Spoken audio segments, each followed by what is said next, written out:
ازيك يا وحش؟ عامل ايه؟ كله رايق؟ الحمد لله. حلقه جديده ومن غير انترو، وطالما ما سمعتش انترو خدها قاعده كده، اعرف ان الحلقه دي مهمه وفيها شويه كلام مهم عايزين نتكلم فيه في السريع كده عشان الدنيا ما تطولش مننا. بس قبل الحلقه تنساش تنزل تدينا اللايك الجميل، سبسكرايب الرايق، شغل لنا الجرس عشان تجيلك كل الحلقات اللي جايه، وشير الحلقات مع اصحابك، وادخل كده خد لك لفه في الاكونت هتلاقي شويه حلقات حلوه يعني. وخش على السوشيال ميديا هتلاقينا في كل حته على السوشيال ميديا، اكتب بس كابتن كشري هتلاقينا على فيسبوك انستجرام تيك توك، هتلاقينا في كل حته. وما تنساش تخليك معانا عشان في فار نقول حاجه غلط في نص الحلقه اكتشفها كده واكتبها لنا في الكومنتات عشان تطلع معانا الحلقه الجايه ان شاء الله في الكومنت بتاعك. وخليك معانا للاخر عشان خاطر الحلو من الحلو للحلو يا حلو. بس استنى قبل ما تنزل بالمنيو ما تنساش تدعي لاخواتنا في فلسطين ولبنان وسوريا وكل الدول العربيه، يعني الناس بتموت يا وحش، فما تنساش تدعي لهم، خليهم دايما معاك في الدعاء في الصلاه في كل وقت. وانزل لي بالمنيو.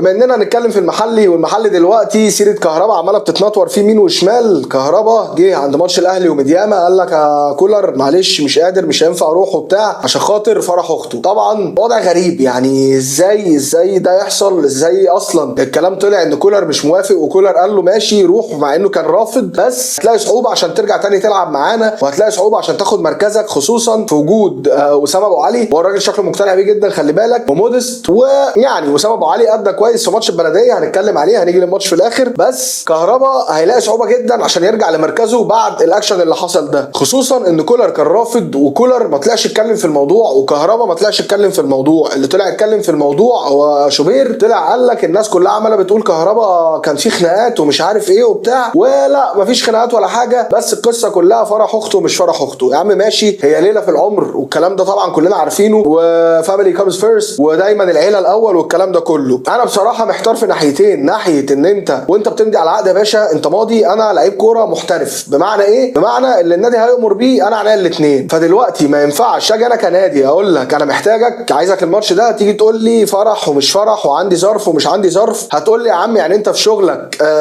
لو عندك مناسبه ولا عندك حاجه مش تاخد اجازه؟ طبعا هاخد اجازه، ما اقدرش اتكلم. بس لعيب الكوره حاله غير، لعيب الكوره اجازاتهم معروفه والكلام ده كله مش زينا، احنا موظفين يا باشا نروح كده للاتش ار ونبقى يا عمي نديل على اجازه دي بالله وبتاع وخلصنا على كده. لكن لعيبه الكوره الموضوع عندهم مختلف، فانا محتار الوضع، مش عارف احكم عليه باي شكل. بس تمام كهربا عنده حق وكولر عنده حق، في الاخر الفكره ان كهربا هيلاقي صعوبه عشان يقدر يرجع مركزه تاني. بس الفكره بالنسبه لي في الموضوع ان ولا الاداره طلعت اتكلمت، ولا كهربا ولا كولر ولا خالد بيبو ولا اي حد من الاهلي طلع يتكلم. اللي طلع يتكلم هو سيد عبد الحفيظ وقال لك الموضوع كله من اوله لاخره، فيعني حاجه مش متعودين عليها، ما بنشوفش كده كتير. فربنا يستر الاداره ما تكونش الدنيا مخبطه فيها. الاداره الفتره الاخيره انا حاسس ان السوشيال ميديا اللي ماشياها مفيش قرارات مظبوطه. يعني الاهلي دلوقتي انت محتاج مدافع، ليه؟ محمد عبد المنعم اتصاب في ماتش البلديه وهنتكلم عليه، وعندك ياسر ابراهيم كده مصاب، فانت دلوقتي ما عندكش غير رامي ربيعه هو المدافع. فايه اللي هيحصل؟ هتتعامل ازاي؟ انت شفت ان الناس كلها بتزوم عليك عشان خاطر المهاجم، فرحت جبت مودست ورحت جبت اسامه ابو علي وجبت لعيبه وبتاع، ولكن الدفاع، طب ما انت الدفاع عندك مالت، انت مفيش غير 3 مدافعين، رامي ربيعه وياسر ابراهيم ومحمد عبد المنعم. فدلوقتي قدام هتعمل ايه؟ وخصوصا انك انت الاهلي، انت مش فريق مثلا بيلعب على الدوري وكاس وخلصنا، انت الاهلي بتلعب دوري كاس افريقيا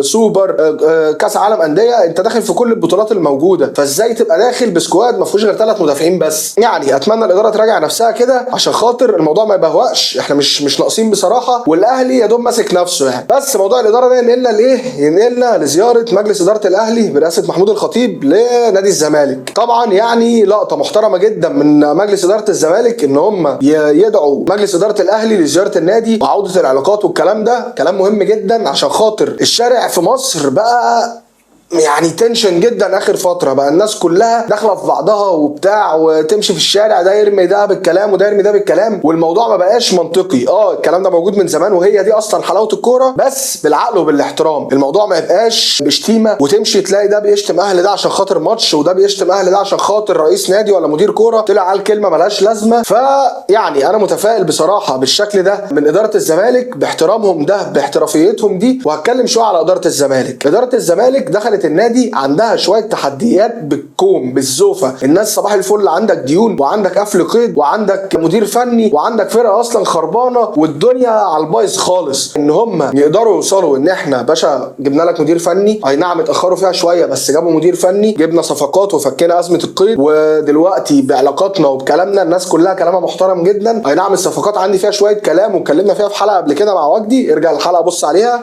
تلاقيها طالعه لك في اي حته فوق هنا يعني. بس المبدا نفسه احترام، المبدا نفسه قايم على فكره ان احنا عايزين نرجع العلاقات تاني ونرجع الاحترام تاني ما بين الناديين. طب ده هيأثر علينا في ايه قدام؟ هيأثر علينا في اننا نشوف فكره الصفقات الغريبه اللي كانت بتحصل مؤخرا. دلوقتي انت اي وكيل لعيبه كان بيدخل في اي صفقه، الاهلي مثلا عايز لعيب اكس، هيدخل وكيل لعيبه يقوم معلي عليه والزمالك يعلي والاهلي يعلي والزمالك يعلي والاهلي يعلي والعكس صحيح. فبالتالي كنا بنشوف لعيبه ب 50 و60 مليون وارقام متخلفه كانت بتتقال. الحاج فرج الله يبارك له كان مطرشم السوق يعني، الراجل ده بقى ملياردير على حسنا تقريبا. فدلوقتي المفروض مش هيبقى فيه الكلام ده. ليه باشا؟ انت عايز اللعيب اكس اتفضلوا، انت عايز اللعيب واي اتفضلوا، اتبسطوا يا جماعه مع بعض، وهيبقى فيه احترام ما بين الادارات. وده احنا مفتقدينه، احنا مفتقدين فكره ان يبقى فيه مجالس اداره بتحترم بعض. مش عايزين مجلس اداره يطلع يا خطيب يا ابني مش عارف ايه، ولا مرتضى اللي بتعمل مش عارف ايه. مش عايزين الكلام ده يا عم، مش سكتنا اصلا ومش دنيتنا صح. احنا عايزين الدنيا تمشي بالاحترام وبالادب عشان خاطر هو ده الصح وهو ده كويس وهو ده اللي احنا يعني اتربينا عليه من زمان. هي الكوره كانت ماشيه كده من زمان لحد ما طلع لنا واحد كده يعني يا عم ربنا يسامحه مش هنتكلم عليه، هو اللي بوظ لنا الدنيا بصراحه وخلى منظر الكوره في مصر مقرف وخلى الناس كلها تخاف اصلا تتفرج على كوره في مصر. وبرده عجبني جدا لقطه تكريم العمري فاروق ربنا يرحمه يا رب ويعني يصبر اهله، بفكره ان هم احترموا وجابوا له كرسي مخصوص ليه والكرسي محطوط عليه بوكيه ورد كده. يعني لفته جميله بصراحه جدا منهم ولقطه كويسه.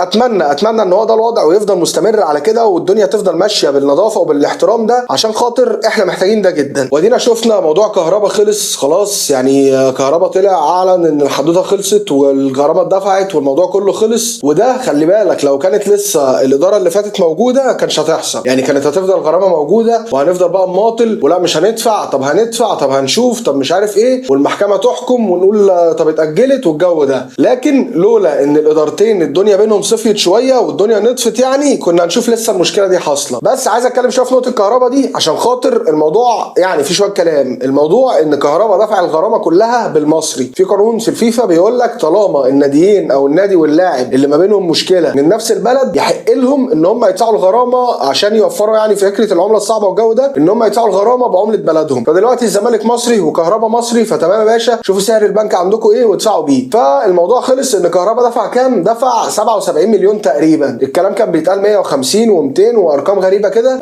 لا الموضوع خلص كله في 77 مليون. يعني انا شايف رقم كويس، خزنه الزمالك اصلا محتاجه فلوس كده كده، فيعني بركه الدنيا كويسه و تمام. مشكله اتحلت، كهربا خلاص الهم ده انزاح من على قلبه يعني، يركز بقى في الملعب ويحاول يستعيد مكانه عشان خاطر مشكله كولر اللي لسه قايلين عليها من شويه. خش لي بقى على ماتش الاهلي وبلديه المحله. اخيرا بقى عندنا مهاجم اول كره تجيله يقوم داخل وحاططها لك في الجون وما تحسش بان هيضيع وبتاع. مفيش يا عم الكلام ده، خلاص بقى عندك مهاجم اسمه اسامه ابو علي. الراجل طبعا مش بحكم عليه انه هو ده البوب وهو ده اللي هياكل وبتاع، ده لسه اول ماتش ولا تاني ماتش يعني نشوفه فيه، ولكن الراجل اشتغل صح ويعني لعبه حلو. الراجل تحركاته حلوه جدا، بيقطع من ورا المدافعين حلو جدا وبيفتح مساحات كويسه. فالواد بصراحه جامد، الواد عاجبني جدا ومتكيف منه انا قوي بصراحه. بس هيكمل على كده ولا دي بس كده الفوقه يعني مش عارف، ولكن عندنا مهاجم فاينلي. اخيرا الاهلي عنده مهاجم بعد ما شفنا مودست، بعد ما شفنا كهربا وشريف دول مش مركزهم الاساسي مهاجم، ولكن اخيرا بقى عندنا مهاجم يا جماعه. يعني تعبنا والله، تعبنا عشان نوصل للمرحله دي. شفنا كتير وشفنا مهاجمين متعبين، وغالبا يعني من سنين كتير بقالنا كتير قوي ما شفناش 2 مهاجمين في الاهلي بيجيبوا جوان في نفس الماتش. يعني على حد ذاكرتي اخر حاجه كان فلافيو متعب ممكن ولا حاجه. فمتفائل وخصوصا ان الماتش ده بان فيه شغل كتير جدا من كولر، بان فيه هجمات بتتلعب وبتتكرر اكتر من مره، بان فيه فكره ان انا عايز اضرب الاوفسايد ارجع خطوه واضرب الاوفسايد. مودست ما كانش عارف يساعده في النقطه دي، ولكن وسام ابو علي بسرعته ساعد في الموضوع ده. وسام ابو علي ورضا سليم الاثنين كانوا عاملين اداء عالمي بصراحه. الاثنين بيرجعوا يكسروا الاوفسايدات ويطلعوا، والاثنين جابوا جوان، والاثنين ولعوا الدنيا بصراحه الماتش ده. ولكن عندي كومنت انه دلوقتي يا معلم عندك عبد المنعم اتصاب وما عندكش مدافعين، فهتعمل ايه؟ انت خلاص عندك ماتش الزمالك، داخل على ماتش الزمالك في نهائي الكاس، والناس كلها بتتكلم على الماتش ده، عايزين نشوف ماتش جامد لان الماتش متكلف جدا، الماتش مصروف عليه جدا، وجايبين بقى نجوم وبتاع والدنيا هتحضر الماتش. والماتش عجبني جدا تنظيم السعوديه وكلام السعوديه عليه انه الاولويه للجماهير المصريه. السعوديه من الاخر شغاله حلو جدا في لقطه الكره دي، شغالين بنظافه جدا. اللي هو ماتش اهلي وزمالك، طب انا هخلي جمهور السعوديه يحضر ليه؟ لا، الاولويه يا عم الجمهور المصري اللي موجود في السعوديه يجوا ينوروا، وبعدين ادخل جمهور السعوديه وراه. وعندك بقى الماتش يحضروا طبعا نجوم السعوديه، غالبا هيجيبوا نجوم كتير تحضر الماتش ده عشان خاطر يعني يبقى الشكل وواجهه وبتاع. طبعا كل ده مش عشان الاهلي والزمالك، لا، هم عارفين ان ده ماتش العين عليه والناس كلها هتقعد تتفرج عليه. فتمام، ابدا اظهر الحاجات اللي انا عملتها واظهر قوه الدوري بتاعي الماديه والشرائيه في اللعيبه دي، فابدا اظهر الكلام ده كله. وجايبين نجوم، فعاملين تنظيم يبدو من بره ان هو جامد فشخ. هنشوف الكلام ده قدام، ويوم الماتش نفسه الدنيا هتمشي ازاي مش عارف. بس نرجع لنقطه المدافع. انت دلوقتي هتروح تلعب الزمالك وانت ما عندكش غير رامي ربيعه اللي اصلا ما حدش بيثق فيه، يعني انا عن نفسي ما بثقش فيه خالص بصراحه طول ما هو موجود. طب انت لما منعم اتصاب انا توقعت انه هيرجع هاني يلعب قلب دفاع، عمر كمال يلعب واحد باك يمين ويلعب علي معلول باك شمال، ولكن هو لاعب عمر كمال هو اللي نزله في النص ونزل معلول باك شمال، ودي حاجه غريبه قوي عليا بصراحه.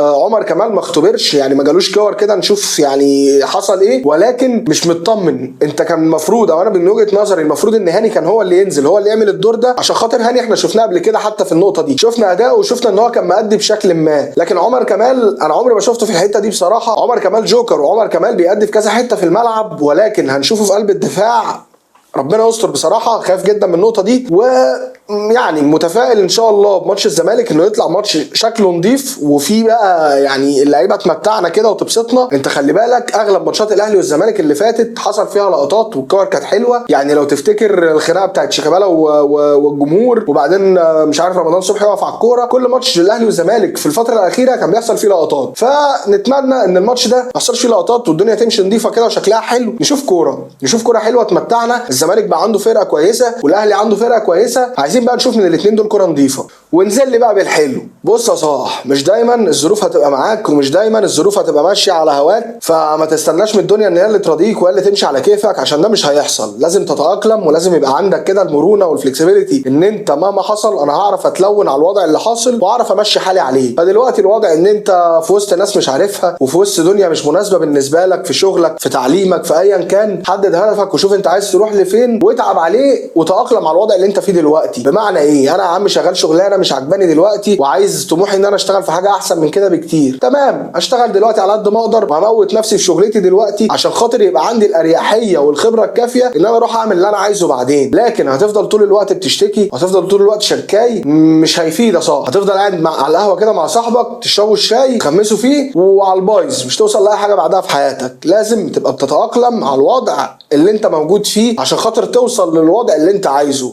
حب ما تعمل حتى تعمل ما تحب. الكلام ده مش اي كلام يا جماعه، عن تجربه. انا راجل اشتغلت اكتر من شغلانه واغلبهم ما كنتش مرتاح فيه واغلبهم ما كنتش مبسوط فيه، والحمد لله ربنا كرمني دلوقتي وشغال شغلانه انا بحبها جدا وربنا مريحني فيها جدا كمان. وكمان بعمل كمان حاجه انا بحبها بره عن الشغل، زي ما انت شايف كده بنطلع نتكلم مع بعض كل شويه قدام الكاميرا. يعني شد حيلك، الدنيا كده كده دايسه على الكل. ربنا اللي قال لنا كده، قال لنا انك هتفضل طول الوقت تعبان وهتفضل طول الوقت شقيان. الدنيا دي مش مكان نرتاح فيه، الدنيا دي دار شقاء، وطول ما انت قريب لربنا ربنا هيرضيك صدقني. فما تبعدش عن ربنا، صح، خليك مع ربنا، هو اللي دايما هيودينا في الطريق الصح. وبس شد حيلك. اهم حاجه تنساش تنزل تعمل لنا اللايك الجميل، سبسكرايب الرايق، شغل لنا الجرس عشان نشوف كل الحلقات اللي جايه، وشير الحلقه مع اصحابك لو الحلقه عجبتك. وهتلاقينا على كل السوشيال ميديا، اكتب بس كابتن كشري، هتلاقينا فيسبوك تيك توك انستجرام، هتلاقينا في كل حته. واستنى في رمضان عشان رمضان عاملين شغل حلو قوي هتتبسط بيه. وتنساش الفار عشان خاطر قلنا كذا حاجه،